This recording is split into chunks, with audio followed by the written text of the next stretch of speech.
अगर एक सुबह आप किसी नदी के किनारे जाओ और वहाँ हजारों नहीं बल्कि लाखों की संख्या में मरी हुई मछलियाँ दिखाई दें तो आपको क्या लगता है, आपको कैसा महसूस होगा?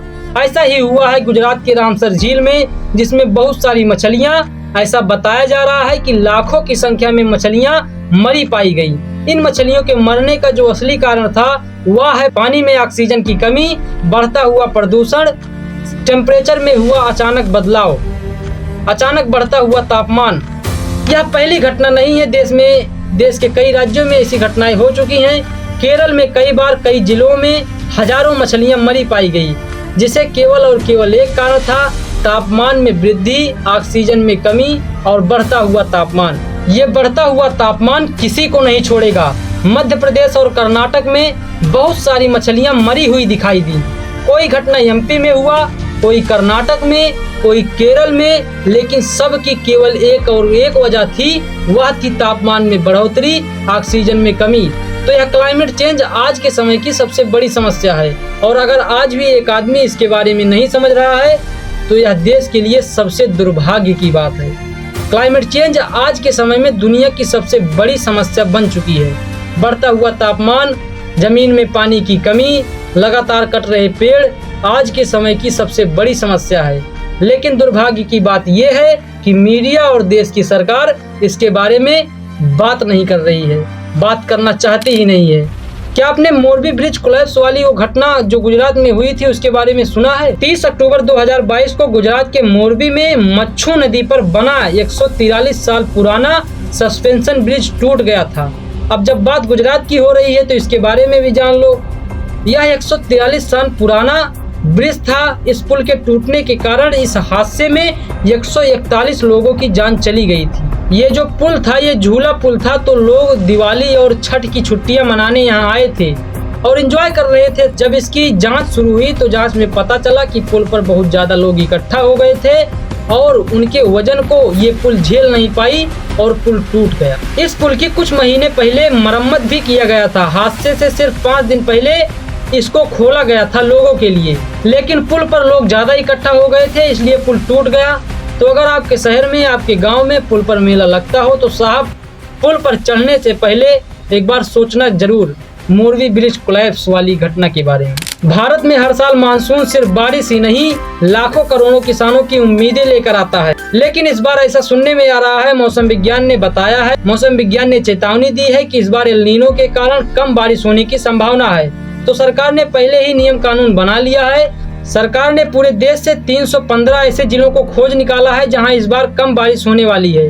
315 जिलों में से 111 जिला ऐसा है जहां का किसान इस बार बारिश से सबसे ज्यादा दुखी रहने वाला है, क्योंकि यहां बारिश बहुत कम होने वाली है और यहाँ सिंचाई की भी सुविधा उपलब्ध नहीं हो पाई है। इसलिए सरकार किसानों को सलाह दे रही है कि वह ऐसी फसलें लगाएं इस बार जिसमें पानी की जरूरत कम पड़े।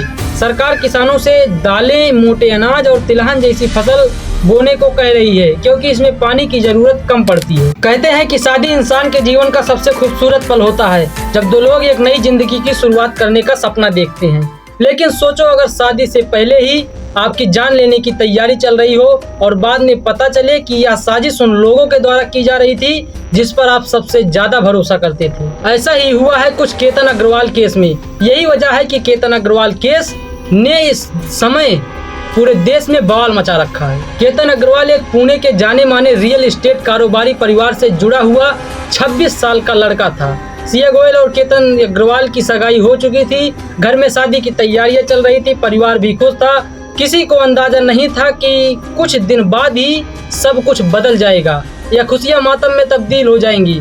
इसी दौरान सगाई के बाद सिया गोयल की नजदीकियां चेतन चौधरी से बढ़ी। सिया गोयल केतन अग्रवाल को छोड़कर चेतन चौधरी के साथ रहना चाहती थी, लेकिन सामने एक मुश्किल खड़ी थी, वह था केतन अग्रवाल। तो अब सिया करे तो करे क्या। इसके बाद सिया गोयल और चेतन चौधरी केतन अग्रवाल को जान से मारने की तैयारी करने लगी।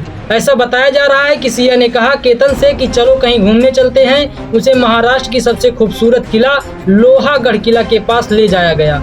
यहाँ हजारों लोग रोज घूमने आते हैं, लेकिन उस दिन वहाँ एक ऐसी घटना हुई जिसने पूरे मामले को बदल दिया। एक सुनसान जगह पर केतन अग्रवाल को खाई के पास ले जाया गया और यहीं से सिया गोयल ने चेतन अग्रवाल को धक्का दे दिया। सिया गोयल और चेतन चौधरी को गिरफ्तार कर लिया गया है। अभी तक अदालत की ओर से अंतिम फैसला नहीं आया है। सोचिए, जब 600 करोड़ वाला सुरक्षित नहीं है तो तुम बेरोजगार। पिछले कुछ दिनों से कई मीडिया रिपोर्ट में यह चर्चा है कि केंद्र सरकार में कैबिनेट में फेरबदल की संभावना है। यह चर्चा तब और तेज हो गई जब केंद्रीय मंत्री जॉर्ज कुरियन ने इस्तीफा दिया और प्रधानमंत्री ने राष्ट्रपति से मुलाकात की। राजनीति में भूचाल मचा हुआ है, लेकिन अब तक सरकार की ओर से कोई आधिकारिक घोषणा नहीं हुई है।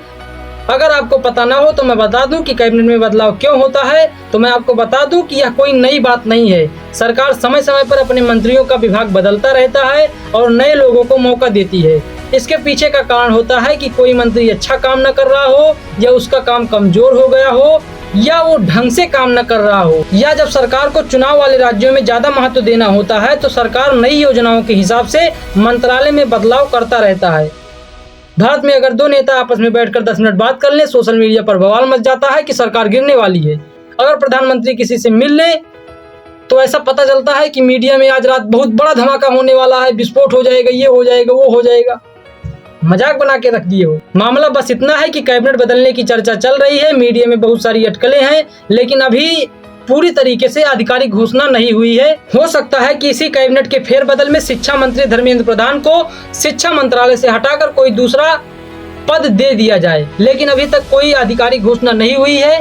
हो सकता है कि शिक्षा मंत्रालय शिक्षा मंत्री धर्मेंद्र प्रधान से छीन लिया जाए, क्योंकि मामला बहुत गंभीर हो चुका है। कई दिन से प्रोटेस्ट चल रहा है, सोनम वांगचुक भूख हड़ताल पर बैठे हुए हैं, तो मामला गंभीर तो है। इस समय सोशल मीडिया पर एनसीईआरटी की किताब को लेकर बहस काफी तेज हो रही है। देखिए हुआ क्या है कि एनसीईआरटी की कक्षा 9 की नई सोशल साइंस की किताब जारी की गई है। इस किताब में कुछ बड़े बदलाव किए गए हैं। पहला बदलाव ये है कि किताब में संविधान की प्रस्तावना और धर्मनिरपेक्ष जैसे शब्द का जिक्र था। इन नई किताब में पहले जैसा उसका उल्लेख नहीं मिल रहा है, मतलब प्रस्तावना और धर्मनिरपेक्ष शब्द को हटा दिया गया है।